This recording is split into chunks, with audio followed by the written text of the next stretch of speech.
E agora a gente conversa com Rafael Azamor, coordenador de estudos judaicos do ensino médio da Escola Liesing e representante das famílias de reféns no Brasil. Foi ele que intermediou aí esse contato, inclusive, com o governo brasileiro lá atrás, mas a gente vai querer saber o que está acontecendo agora. Boa noite, Rafael, bem-vindo aqui ao Papo Antagonista. Boa noite, Felipe. Boa noite a todo mundo aí. Rafael, como é que você foi parar nessa situação de representar as famílias no Brasil e o que aconteceu a partir daí? Felipe, na verdade, desde o dia 7 de outubro, quando eu acordei de manhã com todas aquelas notícias, eu, como judeu, de alguma forma quis ajudar de algum jeito. Em casa mesmo eu falei assim, eu preciso ir para lá fazer alguma coisa. Mas, óbvio, a circunstância não era apropriada para isso. E, ao mesmo tempo, estava tentando fazer outras coisas que pudessem ajudar de alguma forma, porque imaginava que o combate ao antissemitismo ia ser necessário nesse período. Eu estava aqui junto com, na época, o subprefeito da Zona Sul, Flávio Vale, organizando que a cidade do Rio de Janeiro assinasse uma declaração de combate ao antissemitismo, de um instituto chamado International Holocaust Remembrance Alliance, onde o Brasil é um membro neutro e diversos outros países são signatários. É uma declaração que dá o lugar de fala ao povo judeu de dizer o que é ou o que não é antissemitismo, como todas as outras minorias têm seu lugar de fala. Após o 7 de outubro, imaginamos que isso tudo seria em vão, e o prefeito aqui do Rio, Eduardo Paz, resolveu assinar de uma forma até corajosa. Assinou no dia 3 de novembro essa declaração, e por isso eu estava em viagem para o Uruguai, onde a gente ia receber uma premiação por ter sido a primeira cidade do país que teve a coragem de combater realmente o antissemitismo. E nesse meu voo de ida para o Uruguai, eu recebi uma ligação de um conhecido de Israel dizendo que eles procuravam uma pessoa para representar aqui no Brasil pela dimensão do Brasil. Eu não entendi muito bem o que ainda seria, mas falei, é a oportunidade que eu tenho de ajudar a milhares de quilômetros de distância. E desde então, desde o dia 7 de novembro, exatamente 30 dias do evento, eu me tornei o representante dessas famílias aqui no Brasil.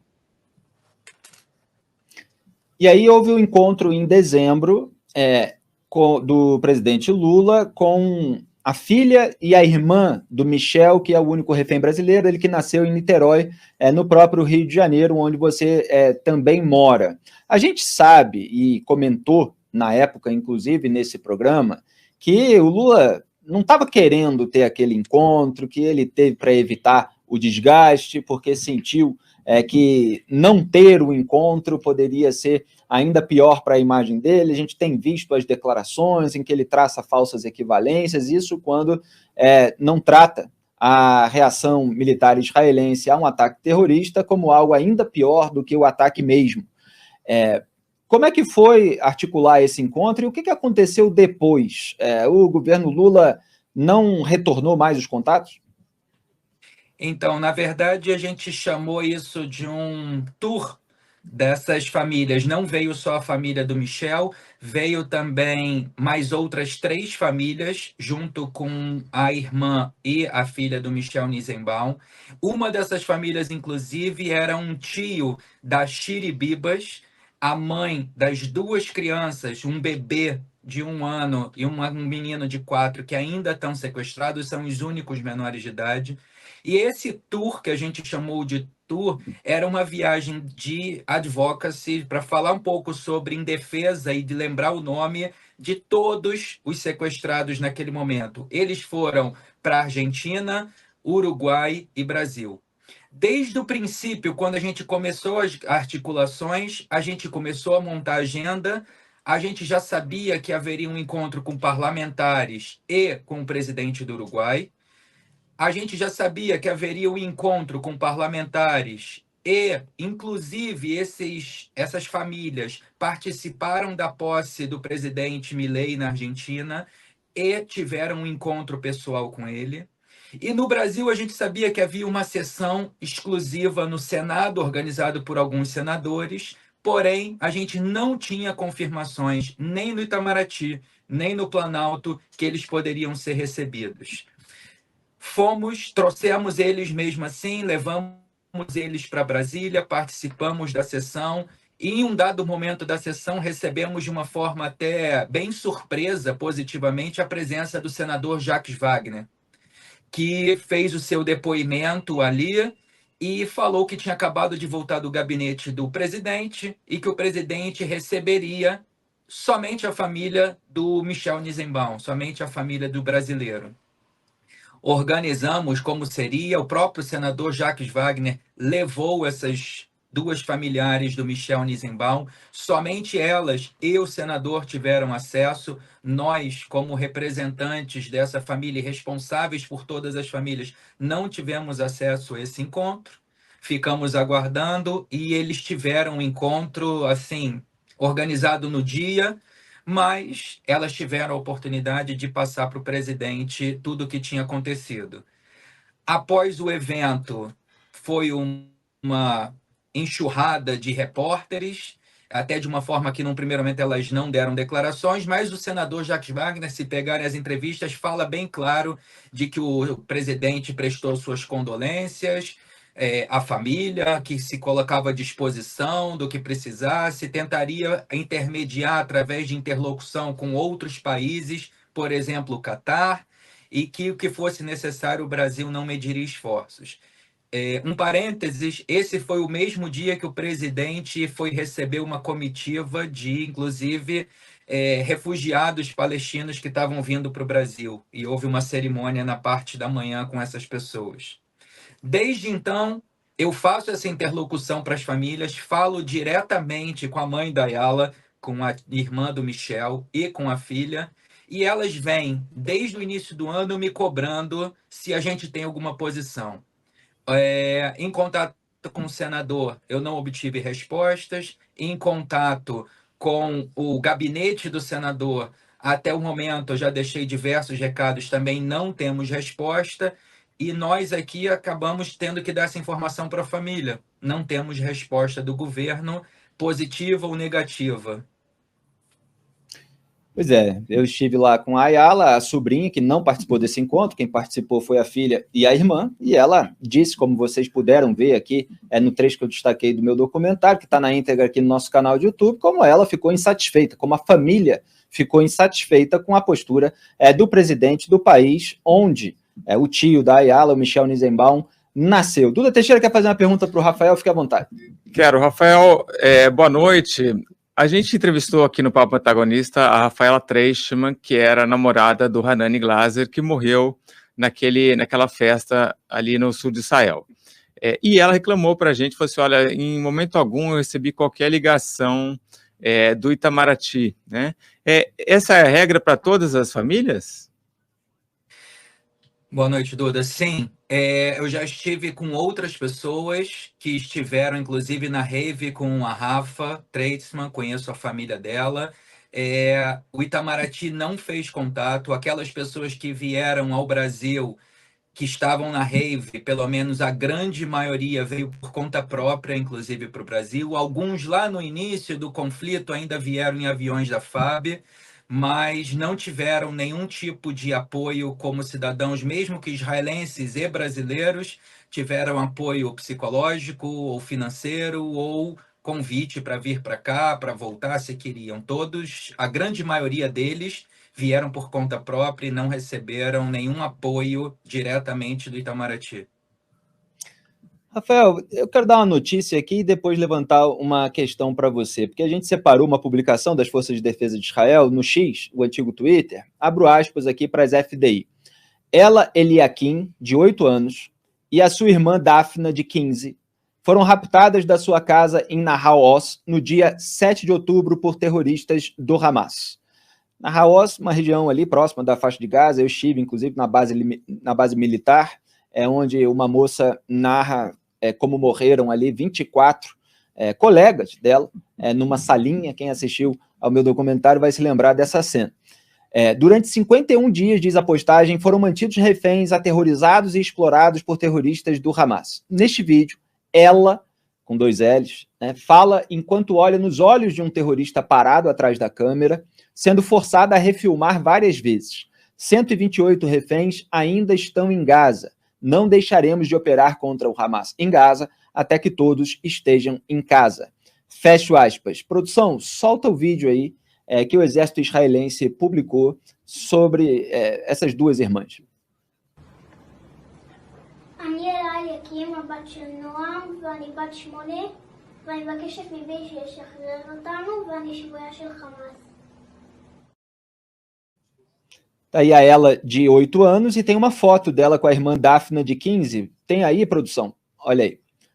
A Dafna de 15 anos, ali mais alta, e a ela de 8 anos, 2 reféns mantidas em cativeiro pelo Hamas, e ali o símbolo do Hamas com uma arma, eles usam a AK-47 automática.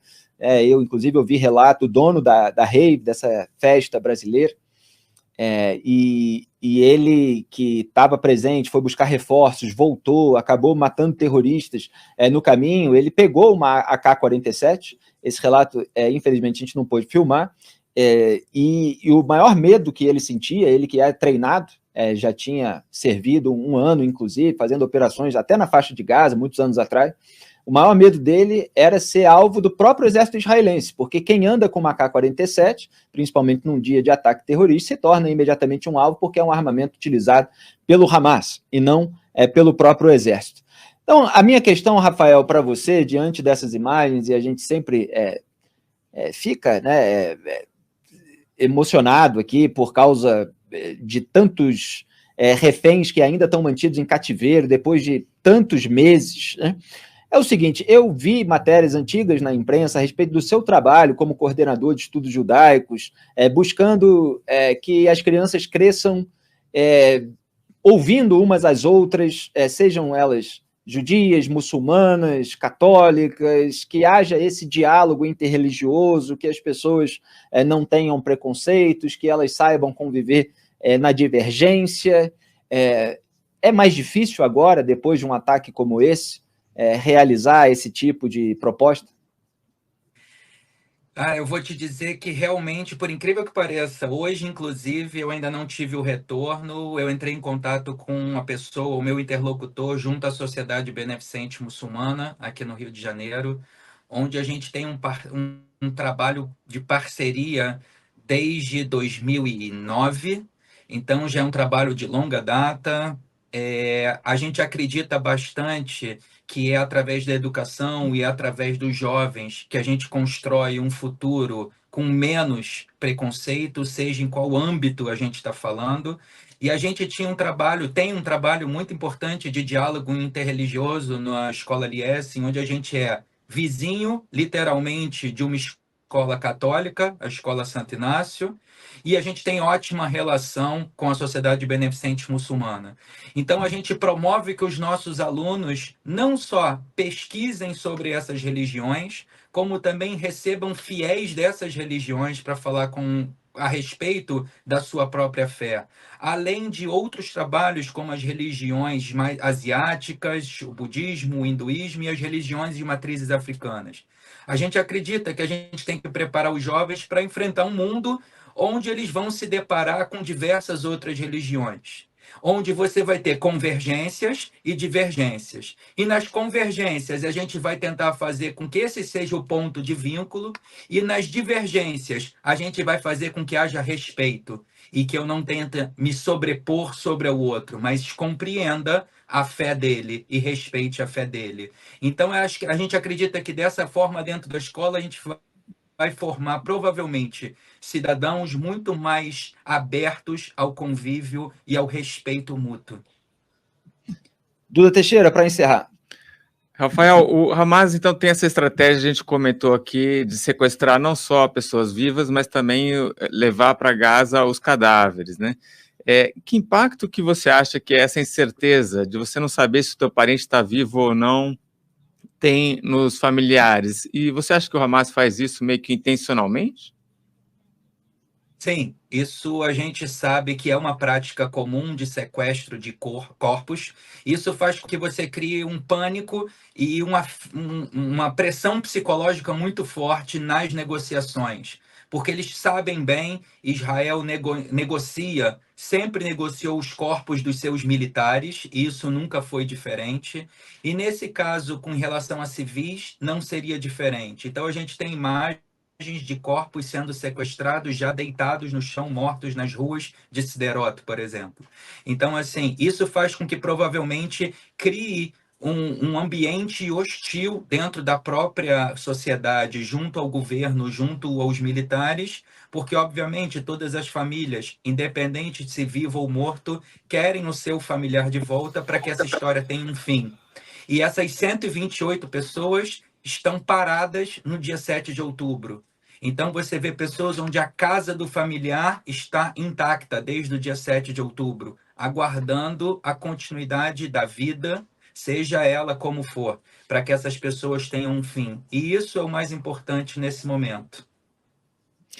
Rafael Azamor, muito obrigado pela sua participação no Papo Antagonista. Boa sorte aí no seu trabalho, seja na Escola Liesen, seja com as famílias dos reféns. E você ainda tem uma outra função no Instituto Israelense, pode falar? Sim, além disso, eu estou como diretor para o Rio de Janeiro do Keren Kayemet LeIsrael, é uma instituição que trabalha com desenvolvimento sustentável e o reflorestamento de Israel, o único país que virou o século com mais verde do que tinha no século passado, e que tem uma série de acordos de cooperação desde do Nordeste com o sistema de irrigação por gotejamento e que desenvolve essa tecnologia para Israel e, consequentemente, para o sertão brasileiro, para o Nordeste brasileiro. Então, acho que assim, são países que têm de tudo para fazer uma ótima cooperação. Se você me permite uma última coisa, a gente do Fórum, a gente não está aqui preocupado necessariamente com a questão, a guerra em si. O Fórum da Família foi criado no dia 7 de outubro e ele tem um fim. E a gente aqui, em momento algum, deixa de pensar nas questões que os civis palestinos também estão passando, que são tão reféns quanto os nossos familiares. Então, aqui o que a gente está querendo é que essa guerra, que seja uma guerra, mas no campo militar. Mas no momento em que você qualifica esses reféns, esses civis, como pseudo-militares, isso aí se torna desleal. Então, nesse momento, o que o Fórum das Famílias almeja não é dizer quem é mais refém do que o outro, mas que esses civis que foram retirados das suas casas, que essas crianças, que temos 2 crianças ainda reféns, possam retornar.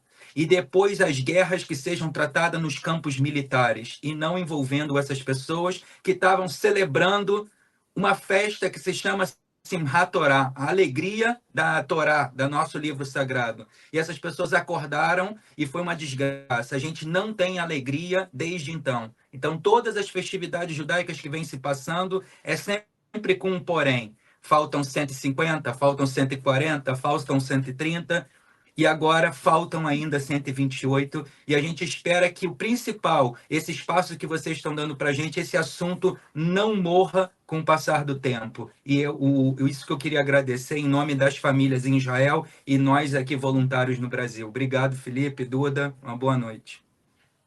Muito obrigado, Rafael. A gente lamenta, evidentemente, que o Hamas trate os civis como escudos humanos, que ataque os civis israelenses e chame de soldados. Aliás, foi o relato da própria Ayala, sobrinha do Michel, quando eu estive lá, dizendo que terrorista do Hamas se referiu a ele como soldier, né, como soldado.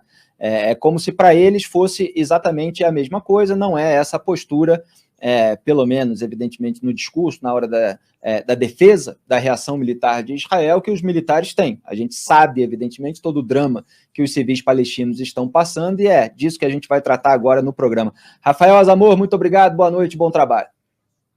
Boa noite.